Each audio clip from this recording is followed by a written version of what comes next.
Bom, então quando nós falamos de solo, naquele outro vídeo, vocês entenderam que o solo ele tem uma origem, ele tem, né, ele pode ser formado no mesmo local da rocha, ou então ele pode ter sido transportado e se originou e formou em outras regiões. Da ideia de solos autóctones e alóctones, né? Não sei se essa palavrinha é meio complicada, mas é o que nós temos, ou eluviais e aluviais. Também o solo pode ser classificado de acordo com a granulometria, que é o tamanho dos grãos do solo. Ele pode ser muito fininho ou mais grosso, né? Passando de argiloso para arenoso. E hoje a gente ia continuar falando um pouquinho sobre os horizontes, o perfil de solo. O que é um perfil de solo? O perfil de solo, na verdade, é uma lâmina que ela é recolhida da natureza, aonde nós temos os horizontes. Horizontes são camadas, né? Nós temos o horizonte, nós podemos falar o R, que é a da rocha-mãe, nós temos o horizonte C, o horizonte B, o horizonte A e uma camada superficial, que é o horizonte O. Na verdade, nós chamamos só de camada, porque é o O de orgânico. É aqui onde se desenvolve aí a vegetação, certo? Então, nós temos o mato, as árvores, e aqui no horizonte O é onde tem o material em decomposição. Já no horizonte A, nós temos uma mistura de tanto elemento que veio lá da rocha, que foi se fragmentando e foi formando esse horizonte. Primeiro esse A estava aqui embaixo, depois ele vai aumentando e vai ficando mais para cima, né? Por quê? Porque o horizonte C é o mais novo, aqui onde se encontram os pedaços de minerais ainda que estão se desagregando da rocha, certo? Então, quando nós temos o horizonte A, ele é chamado de A porque ele é o horizonte arável. Arável de onde pode ser removido, pode ser plantado, e aqui que se encontram as raízes das árvores, certo? Certo? O horizonte B, ele tem uma carga de material orgânico, mas também tem uma carga de minerais que se desfragmentaram daqui e começaram a compor aí uma quantidade de minerais em menor tamanho, aonde também ajuda ao desenvolvimento das plantas. Então, nós temos raízes que chegam até nessas camadas aqui. Bom, quando eu quero falar isso aqui estava na última aula. Eu quero que vocês entendam que isso aqui é fundamental para a gente entender a degradação do solo. A degradação, por quê? Nós usamos o solo para várias coisas, para fazer construções, né? O engenheiro precisa saber a profundidade disso, a estrutura, a composição, para poder saber a rigidez, a carga de peso que ele pode jogar em cima de um solo. Mas, principalmente, nós destruímos, nós podemos agredir o solo fazendo uma coisa muito antiga, uma coisa milenar, que é a agricultura. Então, a agricultura sem técnicas de preservação pode contribuir para o desgaste desse solo. Então, vou fazer só um lembrete aqui para vocês que não está no outro vídeo. Só uma informação. Para formar uma quantidade de solo que vai desagregar, decompor essa rocha e formar solo suficiente para ter vida, né, para gerar alimento, raízes, para ser um tipo de um substrato importante, a cada centímetro desse solo que é formado em cima dessa rocha, eu tenho um tempo geológico muito grande. Então, em algumas regiões, ele pode demorar mais para formar os centímetros, devido ao intemperismo, devido a ações de desagregação e decomposição dessa rocha. Então, se os agentes externos forem mais fortes, claro que vai ajudar a decompor e formar o solo mais rápido. Mas também tem outro fator, dependendo da carga de material orgânico que vai se acumular aqui em cima. Porque se não tiver material orgânico, só tem o inorgânico. O inorgânico é a rocha, não tem como ter vida. Não tem fertilidade no solo, certo? Então eu preciso que caia uma madeira em cima dessa rocha, que caia folhas, que animais morram em cima e se decompõem em cima desse solo. Então, dependendo dos fatores e também da inclinação desse solo, por que inclinação? Porque se for numa montanha, a gravidade pode puxar as partículas para se acumularem aqui embaixo. Então, aqui cada vez mais vai perdendo a espessura. Então, ele formou uma quantidade de solo, aí veio uma chuva muito forte, torrencial, e arrastou isso aqui para baixo. Perdeu o solo. Então, para formar mais 1 centímetro, leva muito mais tempo. Então, existe uma média que a gente aproxima, que a cada 1 centímetro de solo leva em torno de 100 a 400 anos. É tempo pra caramba para a gente perder 1 centímetro de solo numa chuva. Então, por que eu estou querendo dizer isso? Isso é uma média, tá? Que a gente pode estipular em médias de altitude. Se for mais plano, com certeza em menos tempo. Se for inclinado, com certeza mais tempo leva. Porque a agricultura praticada de uma forma irresponsável pode, em apenas um ano, levar uma carga muito grande de solo para outras regiões. E aí a área que tinha solo e perdeu, ela fica desprotegida. Por que perdeu? Agora eu quero que vocês entendam. A atividade humana, para fazer a agricultura, consiste em cortar as árvores, desmatar. Por quê? Porque a copa das árvores, elas fazem muita sombra no solo. Então, numa floresta, se você plantar alguma coisa na floresta, é muito difícil uma planta, tipo uma leguminosa, vamos pensar um feijão ou uma soja, ela nascer aqui. Por quê? Porque em cima tem muitas árvores, certo? Então é necessário cortar a copa das árvores para que o sol atinja o solo, e aí algumas espécies de plantas conseguem obter esse sol e brotar aqui. Então, por isso que se corta as árvores, de uma maneira meio que irresponsável. Por quê? Porque se eu corto as árvores, digamos que aqui, ó, né? Se eu cortei a árvore que estava aqui, eu também desprotegi o solo, essa região, da quantidade de chuva que atinge. Por quê? Porque antes, quando eu tenho árvores, as chuvas elas bloqueiam o excesso de água que cai do céu, a quantidade rápida que cai de chuva, né, de precipitação, porque as folhas impedem que a gota atinja o solo de uma vez só, diretamente. Então, se eu corto as árvores, eu deixo o solo desprotegido. Então, a hora que a gota atinge o solo, ele espirra parte dos nutrientes, certo? E aí a quantidade de água que infiltra é menor. Por quê? A vazão, a água da chuva é muito forte e ela vai se acumular muito rápido, que não vai dar tempo para o solo sugar essa água. Então a água praticamente vai escorrer para o lado da inclinação, levando os sedimentos, as partículas de material orgânico, os minerais, os micronutrientes, vai levar tudo embora e vai cair provavelmente no leito de um rio. Então isso aqui é muito importante. Não digo só preservar as florestas, mas também o tipo de cultivo que evita que a água da chuva leve embora as coisas importantes que existem no solo. Certo? Então, o que nós precisamos fazer? Nós precisamos fazer técnicas de conservação. E algumas dessas técnicas, elas podem ser encontradas hoje no dia a dia, porque hoje a agricultura, a agronomia é uma ciência que otimiza, né, a maior produtividade das culturas. Então, eles conseguiram também preservar os solos usando algumas técnicas. Uma delas pode ser chamada de curva ou curvas de nível. Certo?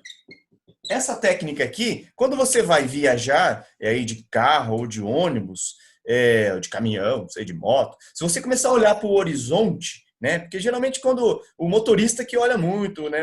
Então quando você vai viajar e você fica observando a paisagem de dia, você consegue visualizar essas curvas de nível. Como que elas são representadas? Deixa eu pegar uma outra cor aqui, ó.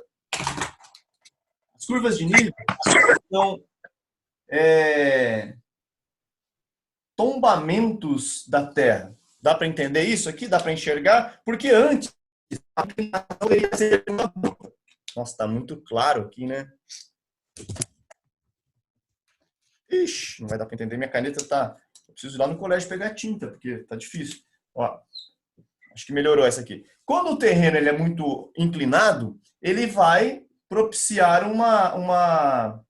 um escorregamento desse solo a partir do momento que cai a chuva. Por que vai levar? Porque não tem mais árvore. Digamos que aqui desse lado tem árvore. Ó.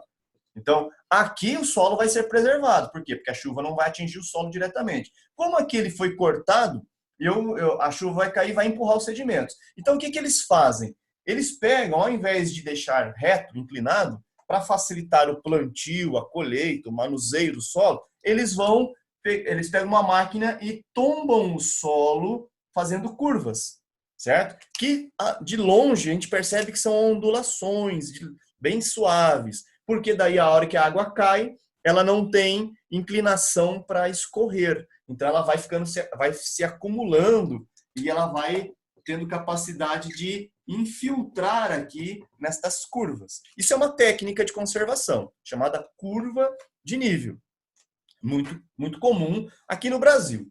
Vou apagar, depois vocês tiram um print ou assistam de novo, não tem problema, não é igual na escola, né?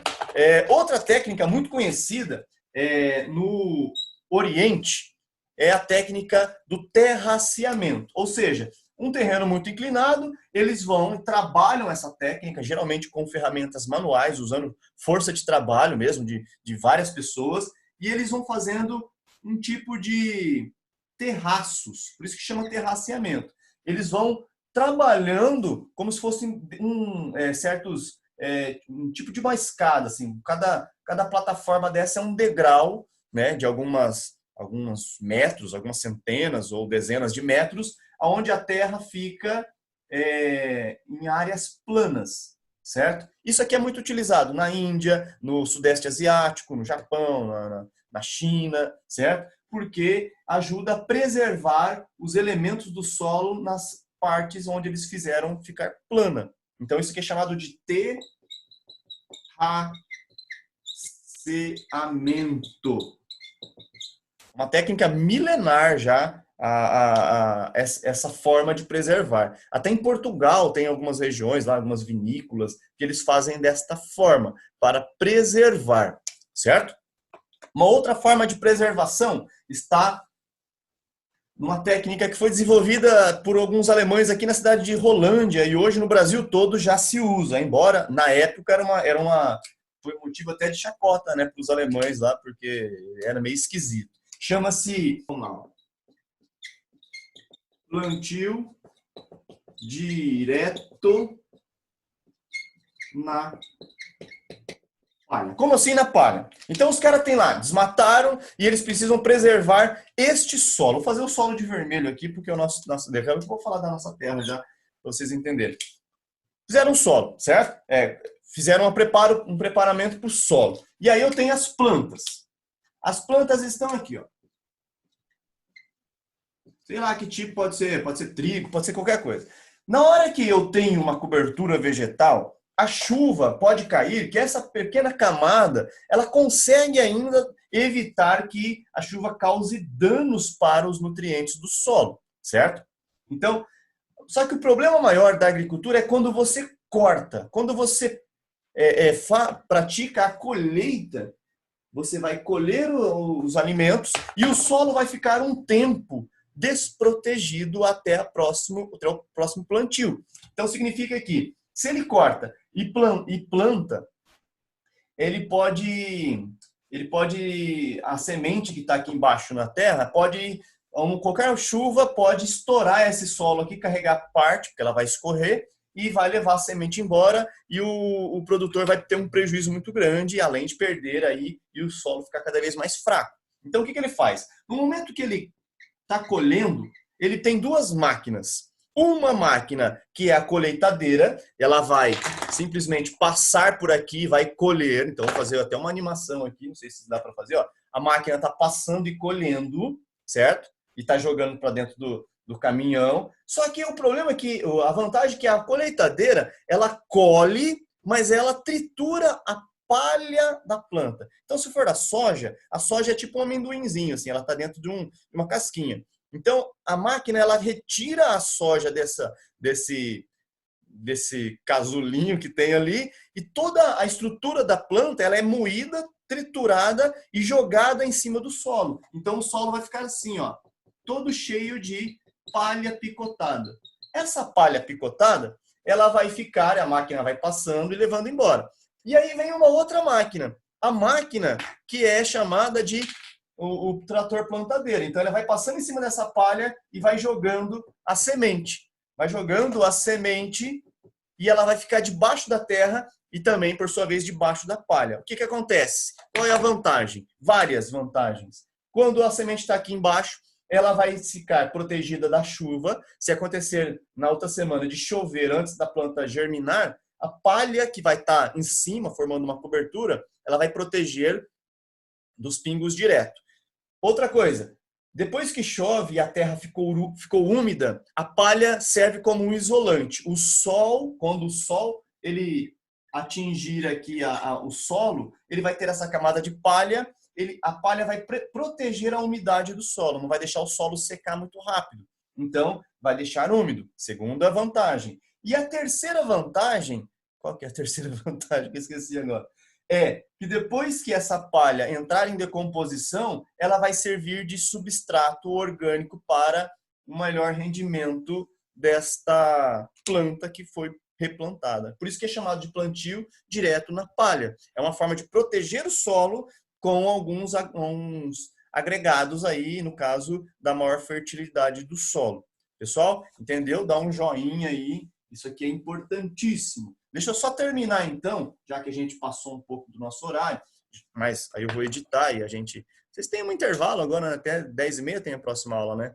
Então, estão de castigo aí para ver um pouquinho. A gente consegue, no Brasil, ter ótimos solos. Nós temos, por exemplo, 2 grandes tipos de solos que são reconhecidos no mundo todo. O mundo todo fala assim, nossa, no Brasil, lá é muito bom a agricultura, mas lá tem 2 tipos de solo que são excelentes. Um deles está lá no Nordeste. É o chamado de massapê. Alguns falam massapé. Não sei se lá para eles é massapé, né? Talvez é por causa do sotaque. É massapé. Mas a gente chama de massapê. O massapê é um solo que fica na região litorânea do Nordeste, certo? Isso aqui foi o Brasil, ó, certo? Na região litorânea do Nordeste aqui fica esse solo, onde foi explorado para a cultura da cana e algo mais. Ele é reconhecido no mundo todo com os estudiosos dessa ciência, né, da pedologia, eles classificam e acham que esse solo é muito importante. Mas para nós, a gente tem que saber que nós temos a terra roxa. Só que o nome terra roxa é um solo reconhecidíssimo, tá? No mundo todo. A gente fala, nossa, o Paraná ali é onde o estado que mais tem terra roxa, também São Paulo tem um pouco, Mato Grosso do Sul, Santa Catarina, eles têm também um pouco dessa terra. Mas ela é terra roxa, mas não é porque a terra é roxa, roxa de verdade, tá? Na verdade, a terra é vermelha. Eles são chamados latossolos. E a concentração de minerais como ferro, né, nessa terra é muito, muito grande. Por isso que é uma terra avermelhada, porque o ferro, contato com a natureza, com o intemperismo, ele tende a oxidar, enferrujar. Então, terras que são vermelhas ou mais amareladas, elas têm concentração de ferro, por isso que elas enferrujam. Só que elas são vermelhas, e ela é chamada de roxa por conta de uma falta de conhecimento nosso lá do passado. Porque, geralmente, os imigrantes, né, que muitos somos imigrantes de italianos, espanhóis, eles falam na língua deles o vermelho com um vocabulário que lembra o roxo. Por exemplo, o vermelho para o italiano é o rosso. Então, teoricamente, o italiano veio para a nossa região e falava assim, nossa, a terra aqui, na língua dele, é rosso, né? Rossa, terra rossa. E aí, quem era brasileiro, né? Brasileiro, falava português e escutava um imigrante falar isso, falava, nossa, roça, roxa. Teoricamente, ele entendia a pronúncia e deduzia que era roxo. Assim como o espanhol. O espanhol ele poderia falar o vermelho, só que o vermelho para ele é rojo. E aí, porque na língua latina. E rojo para a gente lembra roxo. Só que na verdade ele está querendo dizer vermelho, certo? E aí batizaram, ficou popular esse termo de chamar de terra roxa. Terra roxa é proveniente de erupções vulcânicas, certo? Geralmente, esse tipo de rocha que nós já estudamos, ó, o basalto, ele forma a terra roxa, geralmente. Ele participa disso. E outros tipos de rochas que são vulcânicas, certo? Então, nós temos que sempre fazer essa associação da terra, de onde ela é proveniente, da rocha. Então, a rocha vai ser o elemento principal na característica física desse solo. Com exceção a alguns solos que recebem cargas de minerais lá de várias rochas, mas ele tem muita concentração de orgânico e a terra fica mais escura, fica mais preta. É o caso do Massapê, certo? Tem muita decomposição de material orgânico. E aí, quanto mais escuro, mais material orgânico. Quanto mais vermelho, mais amarelado, mais minerais, que podem contribuir também para a formação, aí, a grande produtividade agrícola da nossa região. Galerinha, só mais uma outra coisa para a gente finalizar isso, certo? Então, nós já vimos algumas características aqui. Nós temos um fenômeno chamado de lixiviação e um outro chamado de laterização. Isso aqui pode ser tanto natural como causado pelo homem, certo? Primeira coisa, lixiviação. Eu vou tentar fazer bem aqui, para aproveitar aqui o nosso quadro. Lembra daquele perfil de solo? Onde nós temos a árvore, certo? Fiz um coqueiro aqui, mas não estou na Bahia não, tá? Não sei se vocês não entenderam, é que eu estou dizendo muito rápido por conta da aula estar gravada. Se fosse na sala, eu faria com mais capricho. Então, nós temos os perfis, tá? Ok. O R, o C, o B, o A e o O, certo? Então, isso aqui pode ser tanto causado pelo homem, esse fenômeno de lixiviação, como laterização, que esse aqui é o pior de todos, certo? A lixiviação é quando a água da chuva ela consegue empurrar os nutrientes do solo para camadas mais profundas, certo? Então os nutrientes estão aqui, ó, bobeando aqui, ó. Ah, tá, material orgânico, beleza. Só que aí a água da chuva, ela cai com, né, uma concentração e aí a absorção disso, a água vai empurrando os nutrientes para camadas mais abaixo, certo? Então ela pode parar na camada B, na camada C. E aí a raiz da árvore, digamos que ela só está na camada A, no horizonte A. Então ela fica meio pobre em material orgânico. Então a lixiviação é esse processo de empurrar aí, certo? Se fosse um processo natural da água penetrar, nós chamamos de percolação, mas isso é normal. Lixiviação é quando ela está empurrando os nutrientes, certo? Isso pode ser causado tanto pelo desmatamento ou de uma coisa natural. Natural, quando eu quero dizer, é que nós temos alguns biomas, no Brasil principalmente, que eles sofrem são caracterizados de chuvas concentradas numa época do ano e seca numa outra época do ano. Estou falando do bioma cerrado. Então, no cerrado é assim, ó, no verão, chove pra caramba. Quem mora lá no centro-oeste, quem tem parente em Mato Grosso, sabe o que eu estou falando. Então, chove pra caramba durante o verão. Só que durante o inverno, outono e inverno, é uma seca danada. Vai ver lá, agora está seca.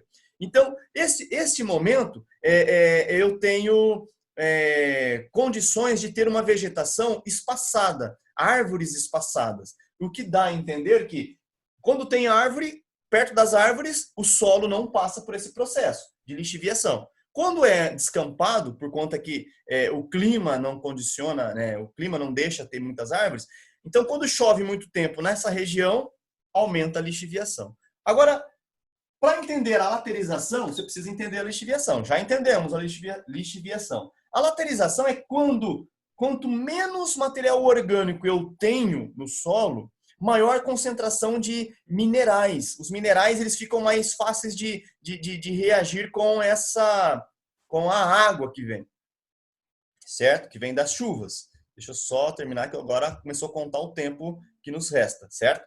Ele mandou uma mensagem para mim. Então, a laterização vai ser mais ou menos que a oxidação do solo. O solo vai ficando muito ácido, ele vai ficando com muita concentração de minerais. Um deles é a alumina, que é a base do alumínio, mais ou menos, só que em micropartículas. E o solo vai ficando muito ácido, ele vai ficando meio pobre e incapaz de gerar aí produtividade.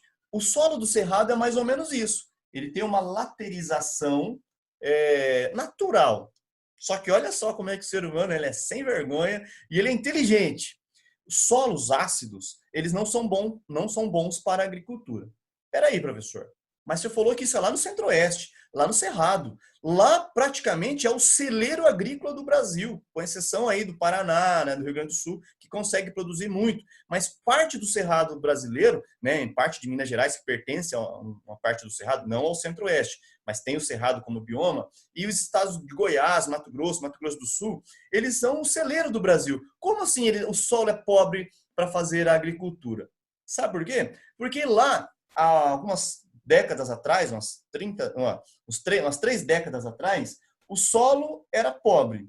Só que eles descobriram uma forma de corrigir o solo. Um solo ácido, ele precisa ser corrigido de uma maneira bem simples e bem barata. O que eles usam? Eles usam um produto natural chamado calcário.